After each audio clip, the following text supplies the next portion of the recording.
Thumma afawna ankum min ba'di dzalika la'allakum tashkurun. Pada lafal bacaan thumma, di sini ada bacaan gunnah pada lafal mim yang berharakat tasydid. Kemudian teman-teman, kita harus hati-hati di dalam melafalkan huruf tha, jangan sampai kita menggantinya dengan huruf sin. Acap kali kita menggantinya dengan huruf sin, misalnya summa, padahal di sini bukan huruf sim, tapi dia kita namakan dengan tha, yaitu bagaimana makhrajnya ujung lidah kita menempel dengan gigi seri atas kita.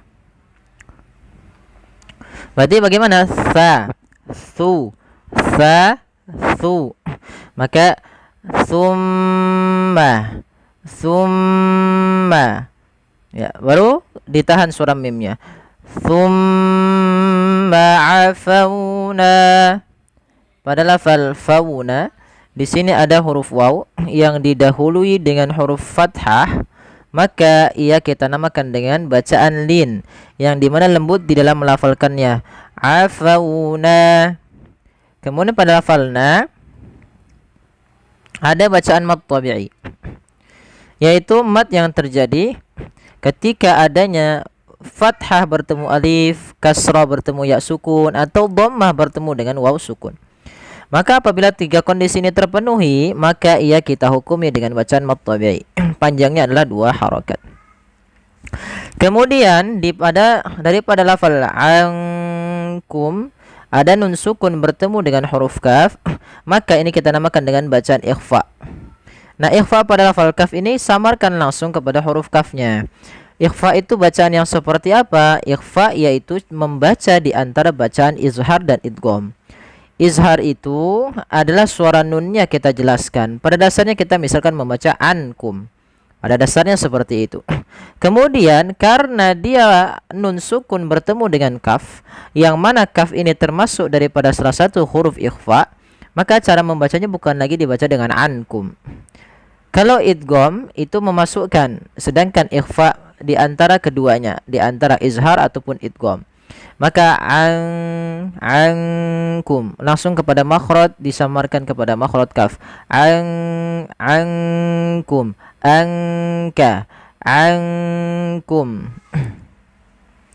Sambil ditahan dengan 2 harakat. Kemudian berlafal mim, ankum mim ba'di dzalik.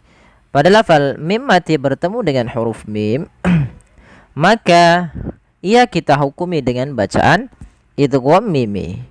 Apa itu idgham mimi? Kita lihat dulu pengertiannya. Awal idgham mimi berarti dia dengan 2 mim. Mimi. Ya, apabila kita mendapati ada huruf mim datang bertemu dengan huruf mim pula yang serupa, yang pertama dia sukun, yang kedua berharokat, maka mim yang pertama diidghamkan, maka mim yang kedua menjadi berharokat tasydid. Maka di sini diwarnai dengan warna hijau, menandakan dia huruf mim yang pertama dimasukkan kepada mim yang kedua dan ditahan dengan 2 harokat. Contoh bagaimana? Contoh ankum mim ba'di dzalik. Nah, seperti itu. Kemudian pada lafal mim ba'di ada lafal nun sukun.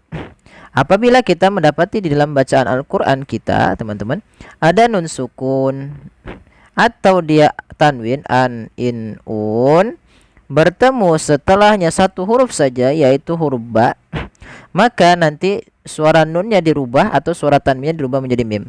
Contoh misalkan ban. Ban ketemu dengan ba. Maka awalnya kita membaca dengan ban, ba, gitu kan.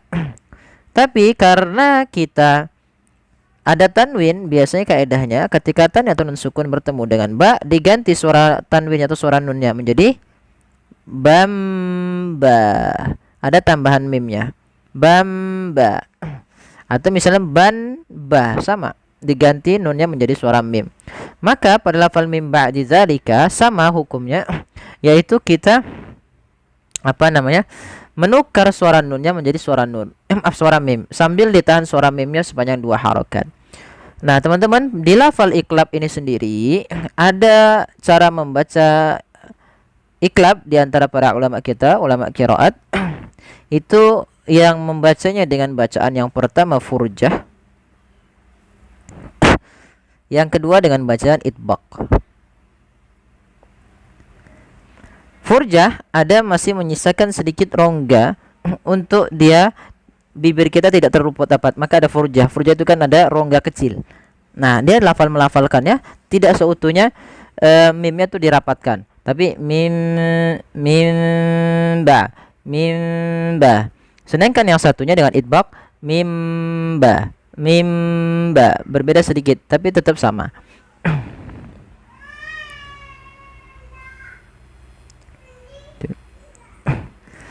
Ya, kita ulangi. Ya, dia cara membacanya mimba, kemudian ba'di, ain. Kemudian pada lafal dzal, dzalika ada mad tabi'i, fathah bertemu dengan alif, panjangnya 2 harokat. Kemudian la'allakum tashkurun, ada lafal mim mati bertemu dengan ta. Apabila mim mati muta, kita namakan dengan hukum tajwid berupa bacaan izhar syafawi, yaitu suara mimnya harus dibaca dengan jelas. Kemudian pada lafal tashkurun, ada huruf shin yang dia sukun. Ini kita namakan shin itu punya sifat namanya tafasyi. Tafasyi itu apa? Yaitu suara shinnya dia ash bukan taskurun. Jangan diganti dengan sin. Hati-hati. Kemudian pada lafal run ada bacaan mad arid disukun, yang dimana bacaan mad arid disukun adalah terjadi kapan? Apabila ada huruf yang dia disukunkan arid karena wakof kita. Maka di sini la'allakum tashkurun. Nah, nunnya dimatikan sebelumnya ada huruf mad. Oke, kita coba ulangi lagi. Tsumma 'afawna 'ankum min ba'di dzalika la'allakum tashkurun. ثم عفونا عنكم من بعد ذلك لعلكم تشكرون. ثم عفونا عنكم من بعد ذلك لعلكم تشكرون. Ya, shadaqallahul azim. Ya, semoga yang sedikit ini bermanfaat bagi kita bersama. Demikian, mohon bantuannya untuk like, share, dan subscribe. Jazakumullahu khairan. Terima kasih.